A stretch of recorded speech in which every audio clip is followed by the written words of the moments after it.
کن فیکن کی مہر لگنی ہوتی ہے، تبھی تو کہتے ہیں کہ تہجد صفحہ کن سے فیکن تک کا ہے۔ تہجد میں کچھ تو خاص ہے، تبھی میرے اللہ نے اس کی اتنی فضیلت والی عبادت کہا ہے۔ کچھ تو خاص ہے، تبھی اللہ اپنی اس عبادت کے لیے آسمان پہ آتا ہے۔ کچھ تو خاص ہے، تبھی اللہ کسی کو چنتا ہے، جس کو چن لیتا ہے پھر اس کے لیے معاوضے کرتا ہے۔ تہجد کی خاموش صدا، زارا زارا بہتے آنسو کو وہ کبھی ضائع نہیں کرتا۔ جب گزارش لاڈلی عبادت میں کی جائے تو لاڈلے کی دعا کہاں ادھوری رہ سکتی ہے۔ کائنات میں جو بھی کہے پھر وہ ہو کر رہتا ہے، جو اس کا بندہ اس سے مانگ لیتا ہے۔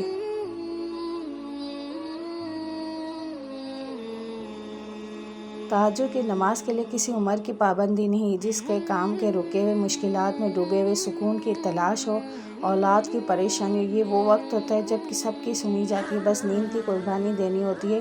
اس رب کو راضی کرنے لگ جانا بندے کو بہت قریب ہے، قریب ہو کے وہ حاجات بھی سنتا ہے، بس عمل کرنا پڑتا ہے، قربانی دینی پڑتی ہے۔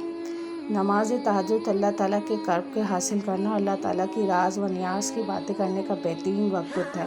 اللہ پاک کو انسان کی نیند سے بیزار ہو کر اس کے سامنے سجدہ ریز ہونا، آنسو کے موجوں سے اپنی التجا، اپنی دعائیں طلب کرنا بہت پسند ہے۔ یہی وہ وقت ہوتا ہے جب انسان کو مقام سے نواز دیا جاتا ہے۔ تہجد کا آغاز انسان سے تو ہو سکتا ہے، مگر اختتام صرف اللہ ہی ہے۔ دل میں اٹھتی ہوئی مسلسل تکلیف جب رات بھر جگائے رکھتی ہے تو روح کی بے چینی اللہ کے روبرو لا کر کھڑا کر دیتی ہے۔ پھر کچھ درد سنایا جاتا ہے، دعا کے لیے بھیجا ان ہاتھوں کو اٹھایا جاتا ہے۔ جب سارا غبار باہر نکل آتا ہے تو سکون کی عجیب سی کیفیت طاری ہوتی ہے، جیسے سارے دکھ کسی نے اپنے اندر جذب کر کے روح کو آزاد کر دیا ہے۔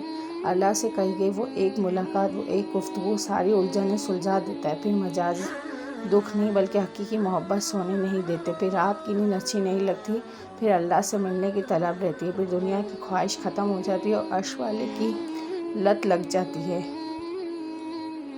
تہجد تو معجزوں کا ایسا آسمانی دروازہ ہے جس سے گزر کر دنیا کے سارے دروازے کھل جاتے ہیں، جس سے گزر کر درد کے مارے اللہ تک پہنچ جاتا ہے اور ٹوٹے ہوئے دل ہمیشہ کے لیے جڑ جاتے ہیں۔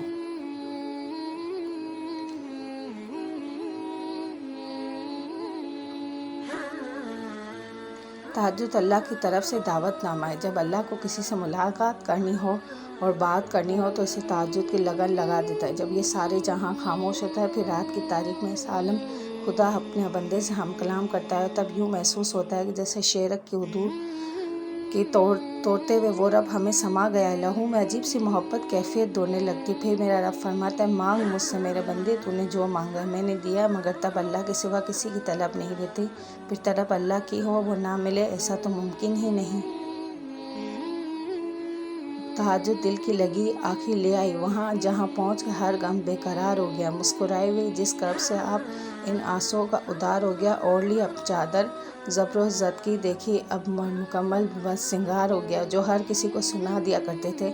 داستان ہے کہ اب خدا کے سوا کسی کو کچھ کہتا ہے۔ دیکھو وہ شخص کتنا پروادار ہو گیا ہے، نہ مانگنے کی کمی ہے، نہ عطا میں کمی ہوگی۔ اس یقین کے ساتھ دعا کا ہر پہلو معجزوں کا حقدار ہو گیا۔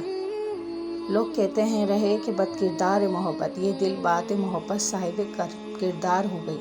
سراپائے گنہگار تھے جو دل، اب وہ محبت سے تہجد گزار ہو گئی۔ کچھ آنسو، کچھ خاموشی کی گفتگو، کچھ آدھے ادھورے الفاظ، کچھ ٹوٹی پھوٹی سی محبت لے کے خدا یہ بندہ آپ سے ملنے کے لیے تیار ہو گیا ہے، لیجیے آپ خدا سے محبت کا مکمل اقرار ہو گیا ہے۔